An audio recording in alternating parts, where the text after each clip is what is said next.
Bienvenidos a Mujeres y Poder. El día de hoy tenemos una conversación muy interesante con Marta Delgado. Ella es subsecretaria para Asuntos Multilaterales y Derechos Humanos.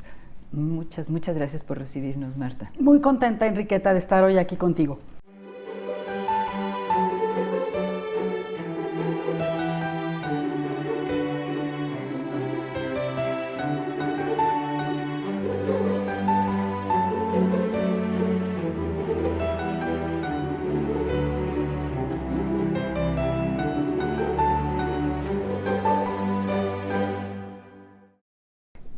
Yo comenzaría un poco hablando de tu trayectoria por cómo empezaste a entrar en este tema de cambio climático, medio ambiente, etcétera, y cuándo.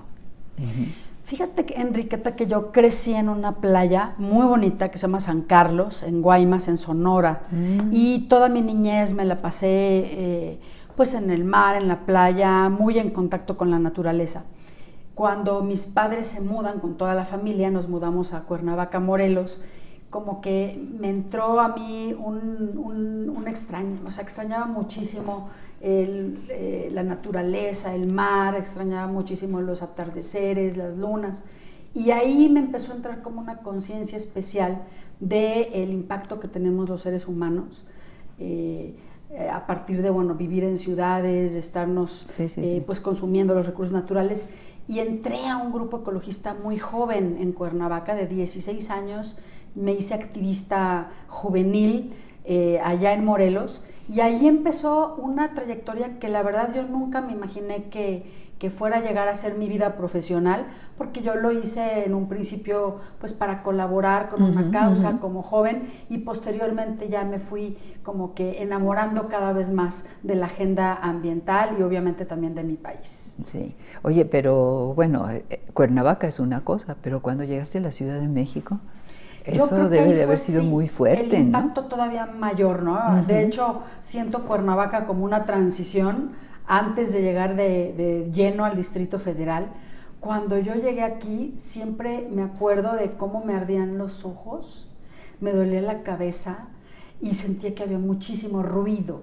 Y todo eso, bueno, era un ambiente, todo un entorno que era pues, producto de una megaciudad como la Ciudad de México, que todavía presentaba e incluso todavía tiene altísimos niveles de contaminación del aire, pero poco a poco, bueno, me fui acostumbrando y metiendo cada vez más en la agenda de medio ambiente. Oye, contaminación del aire y más o menos ¿en qué años estabas llegando a la Ciudad de México? Porque si hubieras llegado hoy, hubieras salido corriendo, yo creo. Sí, yo vine en el 89 a estudiar, estudié la licenciatura en pedagogía, yo quería especializarme en educación ambiental y eso hice, pero primero hice la licenciatura en pedagogía en la Universidad Intercontinental al sur de la Ciudad de México.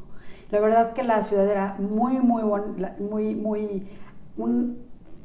lugar, un espacio muy generoso para mí, que había crecido pues en pequeños pueblitos, en Cuernavaca, que fue una adolescencia muy a gusto, pero aquí la ciudad nos ofreció verdaderamente la posibilidad de conocer, de crecer, de estudiar y también de entender las crisis ambientales como se dan. En esa época era la crisis de la contaminación del aire, no podías ver a 20 metros de distancia. Y creo que ya estaba el Hoy No Circula, ¿no? Porque ese, ¿quién lo puso? ¿Camacho? Sí, ese se inició, el programa No Circula se inició en la década de los 80s. Sí. Es un programa que, bueno, empezó un poco desde la sociedad civil. Los ciudadanos empezaron a decir, dejemos el vehículo una vez a la semana, y después se institucionalizó y se hizo obligatorio. Es cierto, pero hay un gran cambio de esa época a la época actual, ¿no? Y bueno, hoy estás aquí, estás como subsecretaria de Asuntos Multilaterales. ¿Cómo te sientes en los distintos temas y en esta agenda tan amplia que tiene el Gobierno de México en el multilateralismo y los compromisos que tiene que cumplir? ¿Por dónde quieres que empecemos? Mira, la verdad es que yo siento que este es como la etapa más plena de mi carrera, porque he empezado pues por el orden de gobierno local, fui diputada independiente yo en la Asamblea Legislativa. Después estuve con Marcelo Ebrard, me invitó a ser secretaria del Medio Ambiente, ya una Bueno, responsabilidad. ese es todo un tema. Sí. Y aquí la verdad es que tengo, además de los temas ambientales, los temas globales, es una agenda verdaderamente apasionante. Tenemos todas las, o sea, nosotros, los organismos multilaterales, todas las agencias de las Naciones Unidas y todos los organismos en donde participan muchos países, es lo que nos toca de la agenda. Y tenemos 7 prioridades. Estamos hablando de la defensa de los derechos humanos y la migración. Climático. Estamos hablando del cambio climático y la biodiversidad, la agenda de las ciudades prósperas, felices, equitativas, obviamente la igualdad de género y la no discriminación es el 4º tema que trabajamos como prioridad, la paz sostenible, que es una agenda muy tradicional de las Naciones Unidas que le dieron origen, y también y México. Exacto. México es un activista global en estos términos. Y también estamos ahora también recuperando la agenda de promoción e impulso económico global, porque el presidente López Obrador decidió extinguir ProMéxico, que era un organismo muy grande y muy oneroso para el gobierno, y ahora la tarea exterior la hace Relaciones Exteriores desde esta subsecretaría. Sí, se está haciendo una cantidad de tareas enorme, pero enorme. Y en todas hay acuerdos, ¿no? Hay acuerdos previos que se tienen que ir desarrollando, acuerdos de desarme, ¿no? Está toda la cuestión nuclear, está lo de los derechos humanos, que yo creo que esa agenda también es como difícil, ¿no? Pues es muy desafiante, Enriqueta. Fíjate que tenemos como país un prestigio internacional muy interesante que ha sido logrado a través de décadas y décadas de una política exterior, me parece muy solvente. Yo creo que México, a partir del servicio exterior y de ir consolidando posicionamientos que han sido consistentes a lo largo del tiempo, es un país que no ha dado bandazos en sus posiciones políticas, ha sido siempre muy firme. Y, sí, la política internacional ha sido para México una política de Estado. Eso es muy institucional, muy solvente. Entonces, lo que nos toca a nosotros es un poco ser, en el exterior México ha sido siempre una vanguardia y ha sido muy progresista en sus posiciones de política exterior. Y como todos los países que son así, tenemos una distancia con lo que ocurre realmente en el país. Y también es una tarea de Relaciones Exteriores el poder acercar estas causas exteriores por las que nosotros peleamos a nivel global y que se vayan también aterrizando a nivel local en el país. Eso es muy importante, ¿eh? Oye, yo quisiera que volviéramos al periodo cuando estuviste con Marcelo Ebrard como secretaria de Medio Ambiente, porque hay cosas interesantes ahí, muy interesantes, no solo para la Ciudad de México, sino también en cierta forma para la proyección de México en el exterior. Pues fíjate que sí, yo creo que ahí fueron ciertos con donde incursiono también yo en el tema internacional, sí, porque Ebrard fue un jefe de gobierno muy proactivo y muy activo también a nivel internacional. Él, bueno, me consta, hizo una labor muy especial, por ejemplo, en cambio climático. Hicimos el primer programa de acción climática de toda Latinoamérica, incluso antes que el gobierno federal, y nuestra ley, el Plan Verde de la Ciudad de México, pusimos las bicicletas, hizo los matrimonios entre personas del mismo sexo, hizo toda una serie de políticas progresistas que le hicieron con el tiempo incluso ganar el premio del mejor alcalde del mundo, gracias a toda esa concatenación de iniciativas de vanguardia. Y luego lo invitaron a todos los escenarios internacionales a presentar su política pues ambiental, su política de seguridad, la política en favor de las mujeres, en favor de la comunidad LGBTI. Entonces eso nos hizo salir también como ciudad al exterior. En esos años también hubo una actividad muy intensa con alcaldes de otras ciudades, de muchas ciudades del mundo, y yo recuerdo que ahí México jugó también un papel muy importante. Y eso se hizo entonces y se mantiene hasta donde entiendo. Es muy interesante cómo hemos podido traer esa experiencia ahora a la Secretaría de Relaciones Exteriores.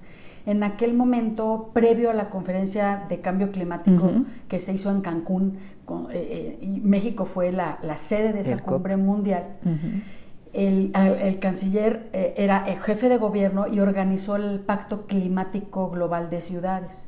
En 2010 vinieron 143 alcaldes a firmar un pacto global para combatir el calentamiento global. Ahora, alcaldes y bueno, se dice fácil, pero menciona algunos de las ciudades. Bueno, vino el alcalde de París, vino el alcalde de Los Ángeles, vinieron alcaldes de África, de Oceanía, de Europa.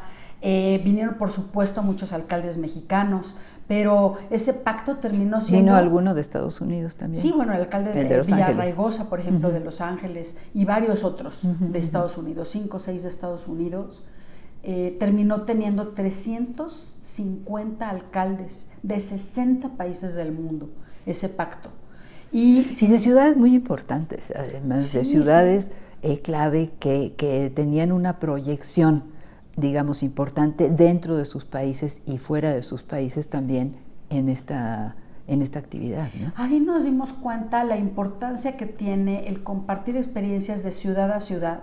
Muchas veces hay ciudades que se parecen más entre sí, aunque sean de diferente país, que de tu propio país por las condiciones geográficas, económicas, sociales. Y ese intercambio fue tan interesante que el canciller Ebrard trae también en la agenda multilateral a Relaciones Exteriores la internacionalización de las ciudades. Y por primera vez en la historia, esta Secretaría de Relaciones Exteriores tiene una política exterior que incluye a los gobiernos locales de México. Eso es muy interesante, ¿eh? Sí. Eso es muy interesante porque además está vinculado con una idea de que la política interior tiene mucho que ver también con la política exterior. Pues lo ha dicho el presidente, ¿no? El presidente ha dicho, la mejor política exterior es la política interior. Y realmente nosotros lo hemos podido interpretar de una forma muy interesante. Lo que hemos hecho es que todo el trabajo que desempeñan los organismos multilaterales, que generalmente traen las agendas y los convenios internacionales y los tratados, los hemos como que volteado al interés de los principales proyectos estratégicos del presidente López Obrador. Entonces, por ejemplo, el proyecto del Tren Maya está acompañado por la UNESCO porque pasa por 7 zonas de Patrimonio Mundial de la Humanidad. La venta del avión presidencial se está haciendo a través de una agencia de las Naciones Unidas que se llama UNOPS. No, y además fíjate que en estos temas también hay otros vínculos. O sea, por ejemplo, decías de lo del Tren Maya, ¿no? Bueno, pues ahí también hay un vínculo con la cuestión del medio ambiente, con la cuestión climática, que es algo que tiene que orientar, digamos, algunas decisiones, ¿no? Porque pues hay una interrelación en todos estos temas multilaterales bastante grande, ¿no? Sí, inclusive, por ejemplo, aquí, en ese proyecto en particular, como se prevé que el tren va a detonar el desarrollo de 15 núcleos urbanos, la ONU Habitat, que es la agencia que trabaja en la parte de territorio y ordenamiento, nos está ayudando también a la planeación estratégica. Oye, estaba viendo también que que tienes una posición importante, como subsecretaria, en ese sentido lo tiene México, en Naciones Unidas en Hábitat, ¿no? Pues este año fue la primera vez que la ONU Habitat tiene una asamblea mundial y se nombra una presidencia de 4 años. Entonces México se propuso y ganamos. Yo soy presidenta de la primera Asamblea Mundial Urbana de la ONU y vamos a estar hasta 2024.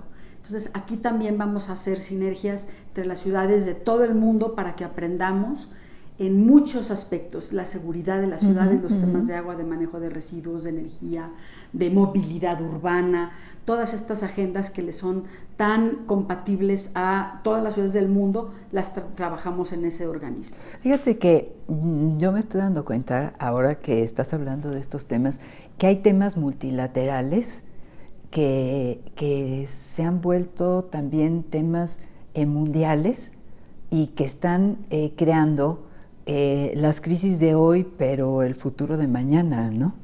¿Sí? Creo que sí, lo que dices y es muy interesante. está el agua, está el medio ambiente, está el desarrollo de las ciudades, está la migración, Exacto. están los derechos humanos, etcétera. Entonces, bueno, es que ¿qué pasó de repente? Que nos estamos dando cuenta de que todo está como vinculado y que la única manera de llevarlo adelante es reconocer lo que hacen los países, pero también ubicarlo en el multilateralismo, ¿no? Y luego fíjate, Enriqueta, que hay agendas que son muy novedosas. Uh-huh. Por ejemplo, ahora estoy muy involucrada en lo que son las tecnologías exponenciales, la inteligencia artificial, la gobernanza del Internet, todo esto que es muy nuevo a nivel global. Uh-huh. Pero también hay causas que han sido muy tradicionales de las Naciones Unidas y que se están como que reviviendo. Yo no creo que tan para bien. Por ejemplo, el tema de género ya no está siendo muy reconocida la igualdad por muchos países entre hombres y mujeres. El cambio climático está empezando otra vez a ser cuestionado como, pues, bueno, por ya algunos por otros dónde, países, o la paz, las armas nucleares y su uso, la proliferación de armas nucleares, pues es una agenda que ha estado estancada y que no se han animado muchos países a detener este avance, ¿no?, armamentista. Entonces, oye, y bueno, en ese tema México es reconocido mundialmente por lo que ha hecho, ¿no? Pues yo recuerdo una entrevista en los años de la guerra de Irak y de todo esto con Mohamed al-Baradei, que era el que estaba al frente de esta organización mundial de cuestiones nucleares, ¿no? Y él estaba muy impresionado y insistió varias veces en la entrevista de que América Latina y con México en el centro era la única región del mundo donde estaban prohibidas las armas nucleares. Creo que sí, desde el Tratado de Tlatelolco, una de las grandes, ¿no?, estrellas de la diplomacia mexicana y por lo cual García Robles se saca el Premio Nobel de la Paz. Así es. Y fue el poder establecer el tratado llamado de Tlatelolco, ¿no? En abril 25 de 1969 ya cumplió. Porque ahí estaba la Cancillería. Sí, y bueno, fue muy proactivo y los países de América Latina en ese momento se animaron todos a hacer esa alianza. Sí, porque además, fíjate, había en ese tiempo el desarrollo nuclear proarmamentista que empezaba en Brasil y en Argentina, cuando todavía eran dictaduras, ¿no? Sí. Y entonces, ¿de qué tamaño sería el impulso que llevó eso, después de la crisis de los cohetes de 62, etcétera? Exacto.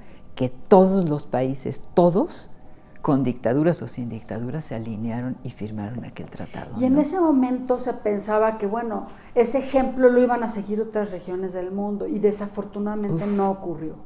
Y todavía es una agenda pendiente en las Naciones Unidas después de 50 años. Oye, si se vale soñar, hay que soñar con un Medio Oriente, con un tratado de Tlatelolco, ¿eh? Sí, yo creo que el mundo debía aspirar a eso, a que no proliferen las armas nucleares y a su prohibición total. Y México en este momento, además de este tema, también tiene muy particular interés en el control de las armas pequeñas y ligeras, porque la violencia que hay en México está más vinculada con ese tipo de armas que con las armas nucleares, ¿no? Y el tráfico de drogas. Entonces, tanto drogas y delitos y esto de las armas pequeñas y ligeras también son parte de la agenda. Y las pesadas también, sí, porque también son las que se contrabandean desde Estados Unidos, ¿no? Oye, Marta, viene una cuestión muy importante que va a tener lugar en México y en París. Cuéntanos. Mira, en el 1995 se aprobó en Beijing, China, la plataforma de Beijing, se le llama, ¿no? Que es para propiciar la igualdad y las condiciones de mejor equidad de género, de las mujeres en particular, en la cumbre de la mujer. Yo tuve la oportunidad de ir en ese año, hace 25 años, yo lo recuerdo, a esa cumbre a China.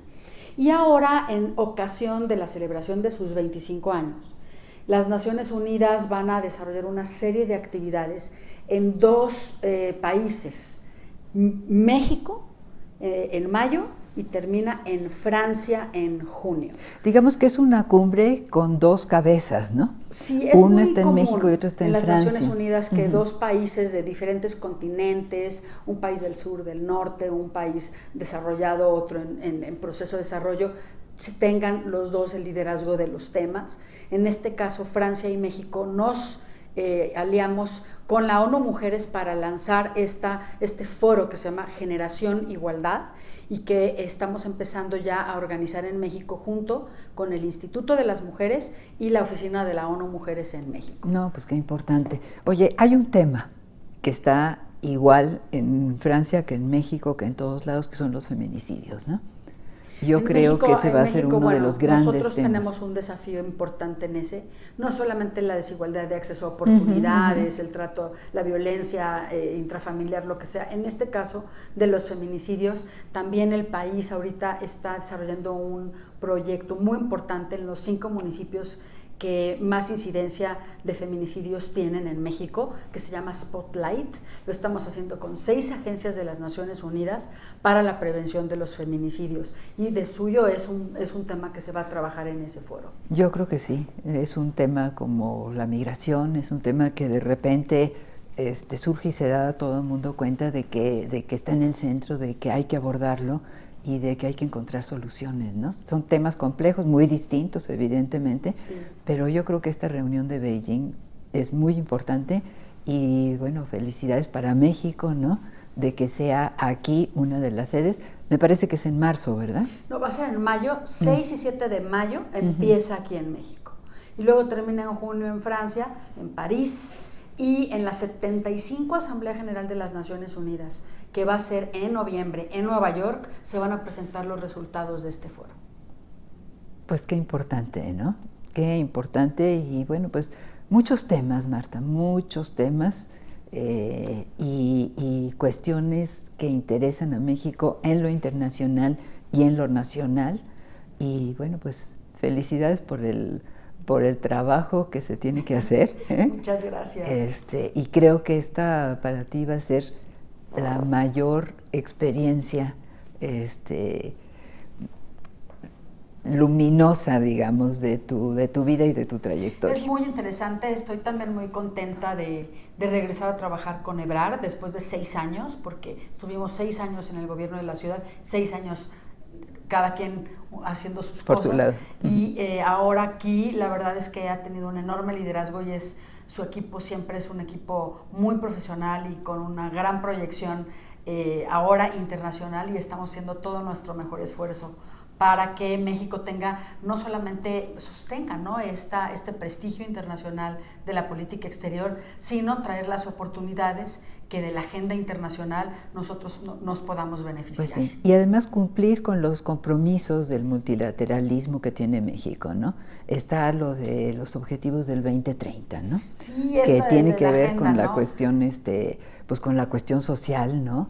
Sí, y con cosas que pues que dice uno, caramba, ¿será difícil avanzar? ¿Será posible avanzar en este terreno? Y hay que hacerlo. La ventaja que tiene esta Agenda 2030 es que tiene 17 objetivos muy para el desarrollo. Ajá, para el desarrollo sostenible. Y entonces todos los gobiernos, ahora sí que es un camino a seguir y vas tú viendo cómo vas llegando a tus metas. Es yo creo que uno de los esfuerzos multilaterales más interesantes porque fue de abajo hacia arriba y se logró que todos los países del mundo la adopten, la sigan y reporten con base en una serie de criterios. Fíjate que yo creo que es uno de los temas centrales porque si ve uno el modelo económico en general en el mundo se caracteriza por la desigualdad. Y hay dos cuestiones que tienen, la desigualdad y la pobreza, ¿no?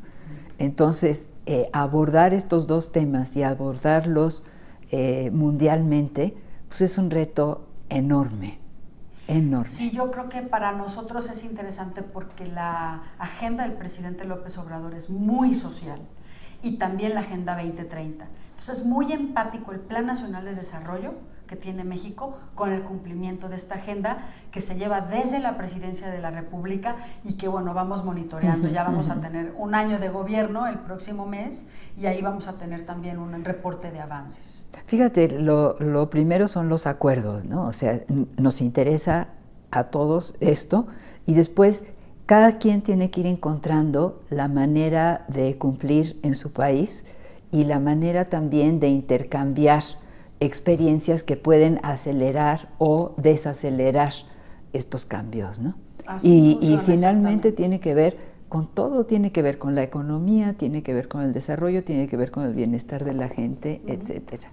Ciertamente. Marta, vaya agenda, ¿eh? Muchas gracias. Estamos contentos, entusiasmados también con este primer año en donde, sabes, ¿no? Es un poco tomar las riendas de las instituciones y poder salir pues al exterior, a llevar la posición de México. Hay temas que son muy nobles, muy sencillos, hay otros que son muy complejos, en donde hay otros países también involucrados, otra correlación de fuerzas.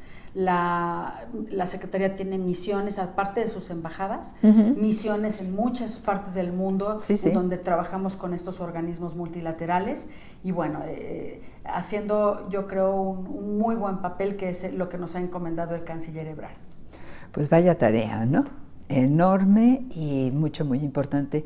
Marta, muchísimas gracias por esta entrevista. Se nos agota el tiempo, pero bueno, pues creo que tendremos que seguir conversando y tal vez las siguientes ocasiones lo haremos sobre determinado tema en particular, pero creo que nos has dado una visión de conjunto de lo que está haciendo la subsecretaría y pues hasta la próxima, Marta. Al contrario, muchísimas gracias. Muchas gracias. Gracias. Llegamos así al final de Mujeres y Poder. Los espero aquí la próxima semana. Gracias, Marta. Gracias.